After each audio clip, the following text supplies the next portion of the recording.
This is Going Underground. I'm Afshin Ratansi. Coming up in the show, former MI5 agent Annie Mashor reveals how British intelligence created the militant groups we're now out to destroy. And manipulating images to manipulate the public's appetite for war.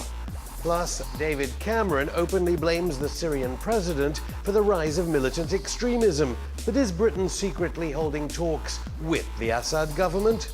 All this and more coming up on today's Going Underground.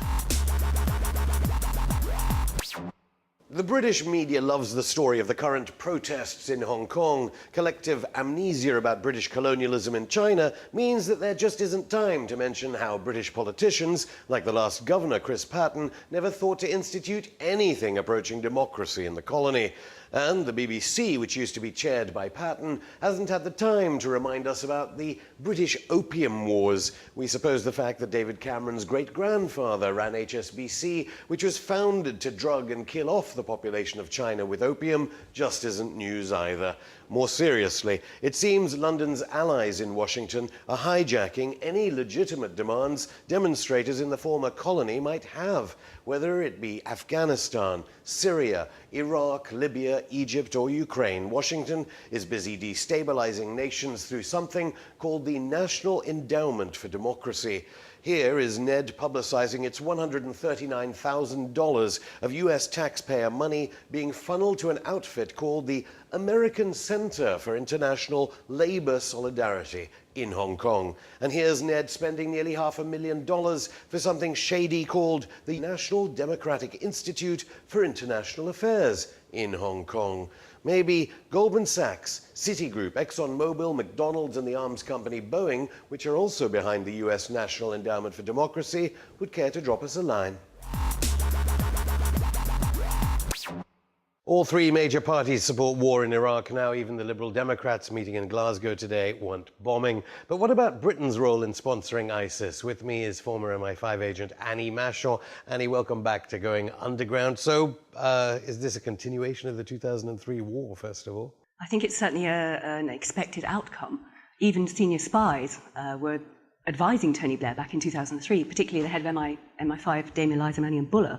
She was saying, if we do this, we are going to be causing more problems in the future and creating new generations of terrorists. And even she has gone on the record since as well and said, we can't defeat terrorism by war. What we have to do is negotiate, as we did with the Provisional IRA. So yes, Britain has a diabolical responsibility for what is now happening to terrorized peoples in Syria and in Iraq. But yet, by going in, we're increasing the threat. Well, the threat to British national security, particularly as well, which of course was supposedly her mandate. So it was very cavalier for the then Prime Minister Tony Blair to just dismiss the thought-out advice of the top spy in the UK dedicated to protecting our national security in Britain. And she repeated that evidence of the Chilcot inquiry, which we still don't know about. But she, in fairness, since everyone's saying how wonderful she is, she didn't really mention about how the intelligence services may have been funding those very groups. So we know obviously about how we helped fund and train the Mujahideen in Afghanistan. Who are we training now that we're now trying to kill? Well, very good question. I mean, the intelligence agencies in the UK have a long and ignoble history of funding people they think will be helpful to fight other perceived threats in danger zones around the world. And then, of course, that goes wrong, and these groups now, very well funded, come back and bite them. We saw that in Libya in the 1990s. We've seen that in Iraq and in Syria as well over the last few years. So this is perfectly standard, but you think they would learn from their mistakes in the past. They would see that, well, it didn't happen so well there. Now we've got an Al-Qaeda type affiliates running rampant across Libya. Why on earth did they advise David Cameron to try and intercede in Syria last year to topple Assad and fund these very groups, which of course has now led to al-Nusra and other groups mutating into ISIS?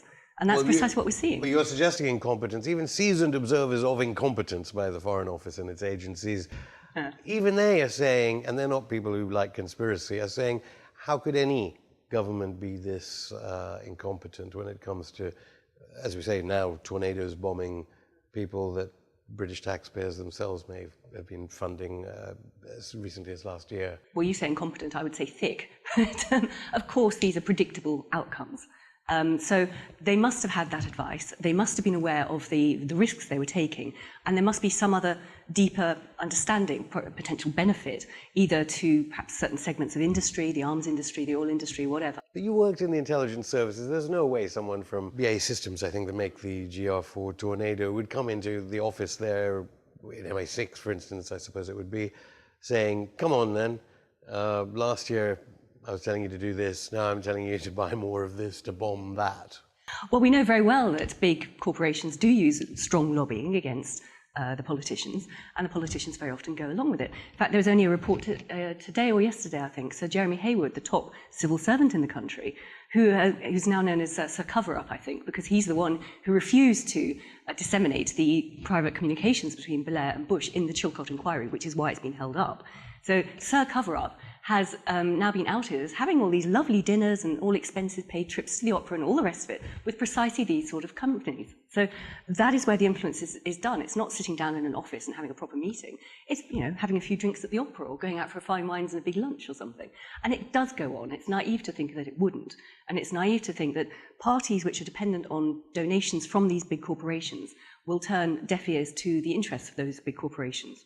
But the intelligence agencies themselves more immune to it than the opera-going politicians? Well, there tend to be revolving doors, particularly between MI6 and certain of these big companies when these people retire at 55.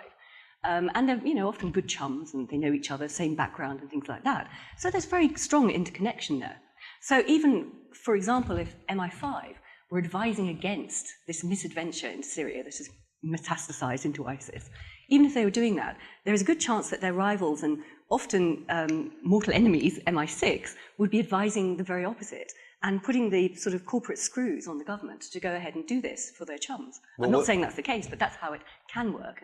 Well, either way, MI5, if Dame Eliza was accurate then, probably no less accurate now, they'll be left to pick up the pieces. Do you think the fact that we have intelligence in the groups that we're trying to then afterwards attack gives us any advantage when it comes to the home attacks that we can now expect because of the war in Iraq? I would hope that by cultivating some of these contacts and perhaps being able to turn them, we can go back to a greater reliance on human intelligence, on humans, because that's where you get the precise information about planned terrorist plots and things like that. And it's also how you can gather evidence and then hopefully arrest people and put them on trial. So in a sense, by creating our own enemies, we're better at being able to tackle them. I think it's a slightly disingenuous interpretation, but no, of course they will be doing this. And Britain historically was always much better at humans. It was always the Americans that over-relied on technological superiority and electronic surveillance and things. Unfortunately, what we have seen over the last decade, since 9/11 and the war on terror began, is the British being pulled more and more into the orbit of the American intelligence community, and they've lost that sort of human edge, and they've gone increasingly, as we've seen from the Edward Snowden disclosures, down the path of big dragnet surveillance. And they will say, yes, but we have to have this big surveillance because then we can find these individual terrorists. They have human sources that they can turn within these groups and get detailed, pinpointed information back on what is being planned. Much more effective than dragnet surveillance and looking for that fabled needle in the haystack.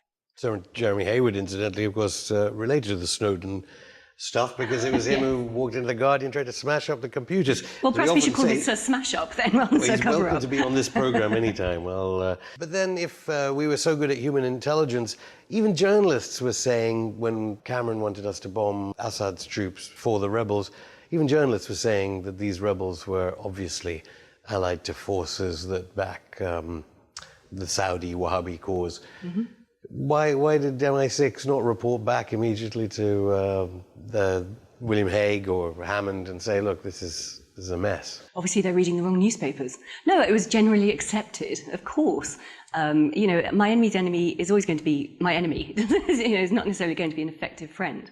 So there must be some deeper reason why the spies have not put the brakes on this funding of these And you're groups. suggesting it could be the lobbying? Because as you said, if it's in the public domain that Britain is supporting people that would do Britain harm, MI6 definitely knew that we were doing that. Well, I don't know for sure in this case, but I know for sure in older cases, particularly if we look at what happened in Libya, where Sir Mark Allen, who was the head of the counter-terrorism section in MI6, then went on to work for BP, was one of the key go-betweens between Blair and Gaddafi for the deal in the desert and the handing over of the torture victim Abdel Hakim Balhaj and all the rest of it. So they were willing to hand over people for torture. They were willing to make dodgy deals in the desert, all in order to get the oil deals for BP and other corporate interests. So we know that. It's all on the public record Although now. the then head of BP came on going underground recently and said, actually, it's, that was all coincidence.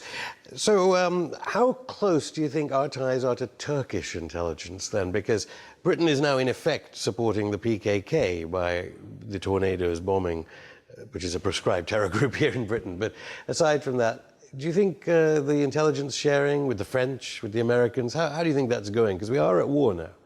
Well, we're not officially at war, are we? Well, they voted for war in Parliament. But it's not against with the Islamic State, which they seem to recognise. I don't know. But what do you think? By that very recognition, they're legitimising it, which is crazy. So it's all this sort of circular thinking that makes a mess of the situation time and time and time again. They will have to be working more closely with Turkey and its intelligence agencies. I'm not sure historically if they did greatly. But one of the problems we're seeing post-Snowden, of course, is this sort of breakdown of trust about how much information you do share between different countries' intelligence agencies. And I think probably Britain will still be working very closely with America, but not perhaps so much with some of its other NATO allies.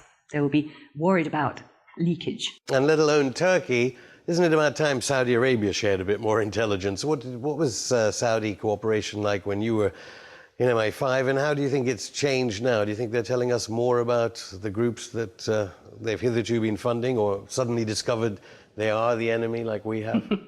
Well, I think it's certainly been reported that a number of big donors to ISIS are still in Saudi Arabia. So on the one hand, they're supporting this group, and then on the other hand, they're saying, yes, of course, we'll help our Western allies and our favourite buddies in America to try and suppress this group. They're having it both ways. So I wouldn't have thought that much more information is emerging out of their intelligence agencies. It will be very carefully selected to ensure that they can continue playing both sides of the game.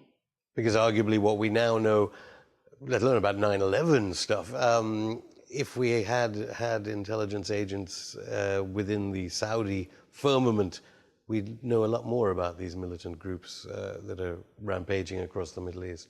We would expect to, yes. I'm sure they will have agents, but we're just not getting the information. Annie Mashaw, thank you. Coming up after the break, do you believe everything you see with your own eyes? And if you do, you better not read a Murdoch newspaper, especially if it concerns freed Guantanamo detainee Moazzam Begg. All this and more in part 2 of Going Underground. In the past few days, a British citizen previously kidnapped and illegally sent to a torture camp by the Americans was released from a British prison. Before all charges against him were dropped, this is how the Murdoch Times commented on his arrest. How Amnesty chose the wrong poster boy. Yes, to the Murdoch press, even Amnesty International's exoneration of the man was a mistake. And then the Sunday Times said this. Freed terrorism suspect Moazzam Begg back in court.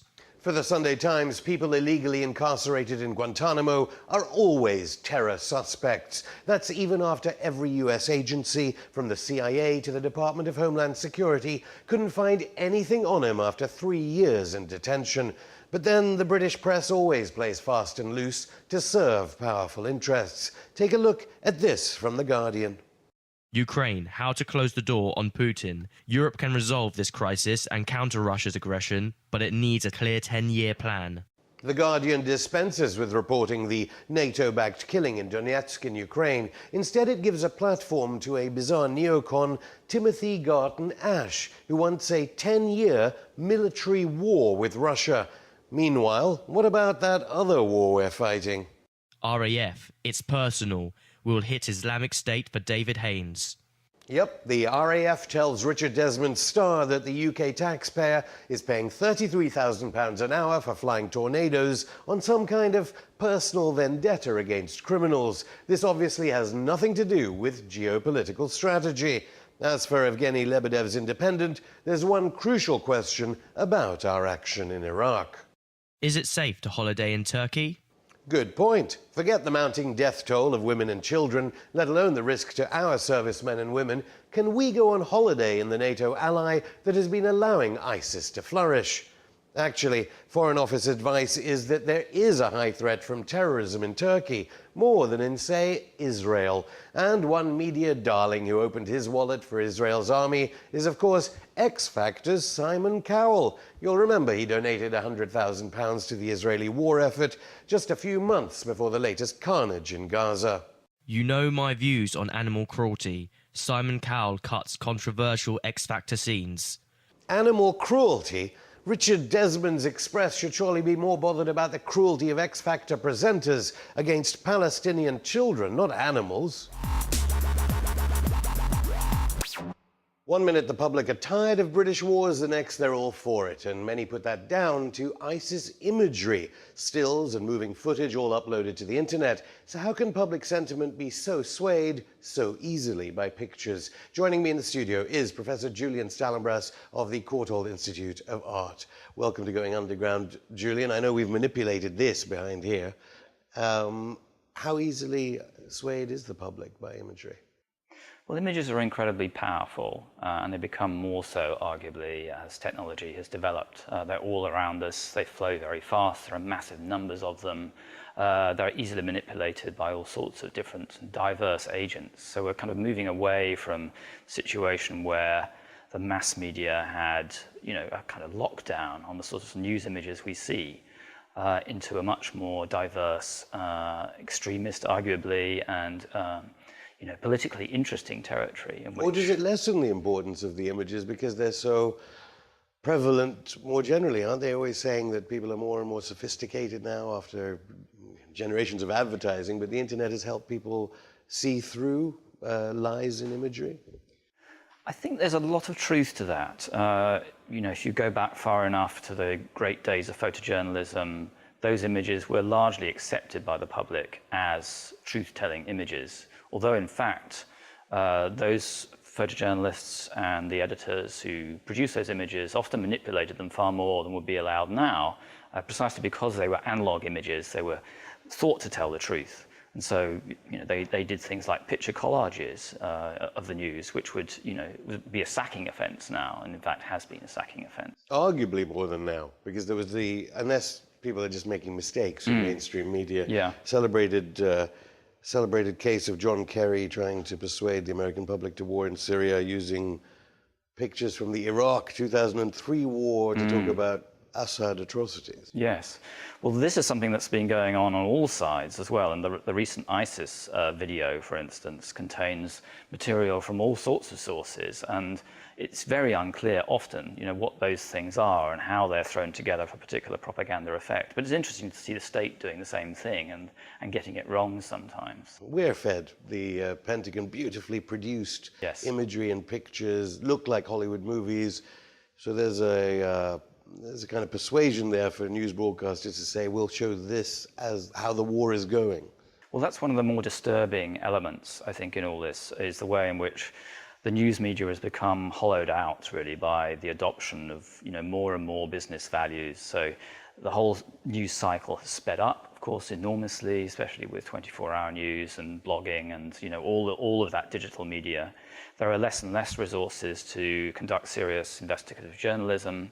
So a lot of the stuff which comes down from the state and the military sort of PR arms, just goes straight into the news. Is it enough to say courtesy Pentagon, or do you think the imagery itself is so powerful that it makes, certainly here at home in Britain, where we look at the tornado aircraft videos and go, our boys are doing something good? Well, there's more skepticism, and rightly so, especially because there are fewer checks, in the mainstream media. But at the same time, it's hard to know very often, how to interrogate those images intelligently. Where does the information come from? Where does the counter-information to allow us to understand, how we are being manipulated? So there's power there in that flow of images across the news. despite people's skepticism. It's a bit like the way that advertising works. I mean, everyone looks at this picture of a beautiful model. They know perfectly well that the thing has been photoshopped to death and that the creature that they see before them has no reality. MP Brooks Newmark didn't. Yeah, well, but, yes. yeah. Well, actually, that was a relatively unmanipulated image grabbed from someone's social media page. That case is ongoing. Yeah, But sorry, yeah. I interrupted you. Go on. Yeah. So, as with advertising images, we know they're false, but they have an effect nevertheless. And I think that news images are often like that too.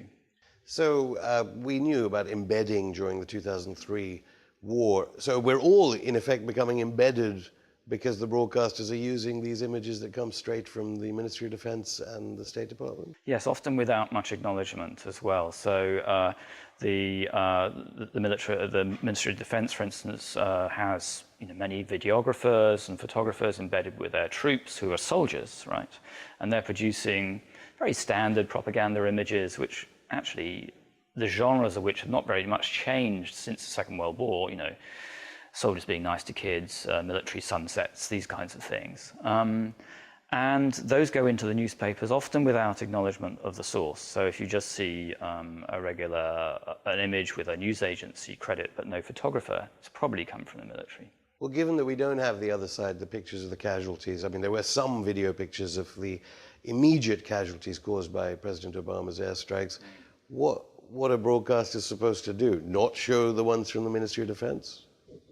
I think that they should do both. And I suppose one of the very interesting things has been, and you see this very clearly in the attacks on Gaza, is that it's more and more difficult to find populations which don't have access to cameras, to video, to social media, and who can talk back to us directly. And this is a hugely positive development in a sense. But far more were killed in Gaza than in, say, the latest advance of ISIS. And yet we had all that imagery of the killing of so many men, women, and children. It didn't seem to have any impact on public opinion, or did it? Or is that why the Israelis stopped bombing? I think that the Israeli state has yet to fully catch up with this development. I think that internationally, at least, that flow of footage out of Gaza did them a great deal of damage, as did, these images of Israelis sitting in deck chairs, watching the bombardment going on as if it was some kind of sport.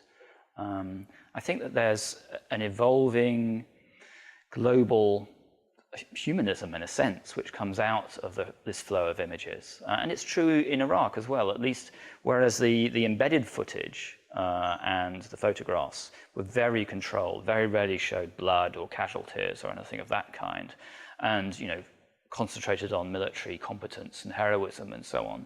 The Arab media offered, very systematically, completely the opposite view, and they talked to civilians extensively. They showed their plights and they showed what had happened to them. And sure enough, governments tried to ban them Of course, after yeah. that. What do you think about those experiments of subverting what you're allowed to tell? The South African photographers Broomberg and Shanara, is that right? Trying to subvert it by having pieces of photographic paper. Do you think it worked? What they did in that case was a very interesting mutation of the embedding thing. So they were offered an embed with the British military in Afghanistan. And indeed, they were obliged to take propagandistic photographs while they were out there. So they would take these on their digital cameras and then delete them every night so that the military couldn't use them. But they also took with them this massive roll of photographic paper and exposed it at certain points when newsworthy things happened. And what they got was this series of prints which are rather abstract, but nevertheless they look rather somewhat dusky, like a dusk sky, but also very abstract, with kind of thing. Yes, because all it's simply the imprint of light without a camera on the paper. But also rather sort of bloody elements as well, rust reds and so on. And they titled them using these, the news events. So they were ways of saying, well, there's all this stuff that we can't show you, in a sense, and here is a sort of sublime, abstract photographic work in which you can imagine it. If only broadcast media were using that. So But to use them, I suppose, to use the British military to create this work was part of the point of it. It was as much a performance as in a way, and there's a video of them doing it and getting these soldiers to carry this huge piece of photographic paper around with them in a combat situation. The war effort. Well, exactly. Especially if you look at what's happened to Afghanistan now. So in the current conflict, how confident are you that we will be getting a accurate picture based on watching our television broadcasts and reading the newspapers about the yet another war Britain's involved in Iraq? Well, I mean, journalism has always been the first draft of history, I suppose you would say, and accuracy always comes much later. We certainly saw that, with the older media, even the critical media of Vietnam took a long time, in fact, to unearth, the full story of what was happening there, and arguably that process of historical digging still goes on. But I do think that by looking at diverse media, looking at things that are not shown on the BBC, for instance, you can do quite a lot yourself, at least to expose yourself to different sorts of propaganda, and then to think critically about the way those relate. Professor Julian Stallenbraus, thank you. Thanks.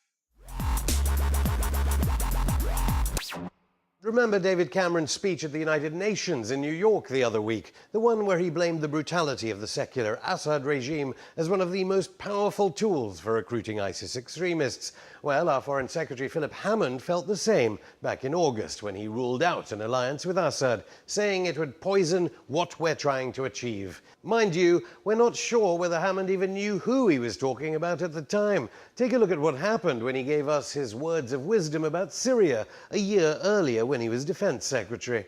The fact that the British Parliament has clearly voted that Britain should not take part in any action against Saddam Hussein as a consequence of the use of chemical weapons. Did President Assad use chemical weapons? Maybe not, according to investigative reporter Seymour Hersh.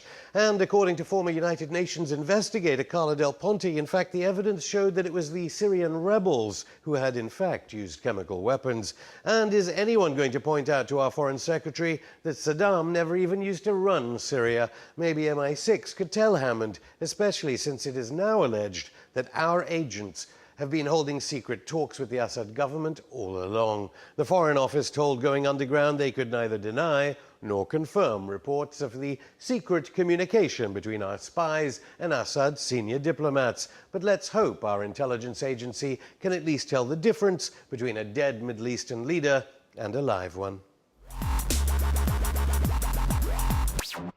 That's it for today. Tune in on Wednesday when Guardian star columnist Holly Toynbee tells us that on the strength of last week's Tory conference, fascism could be around the corner.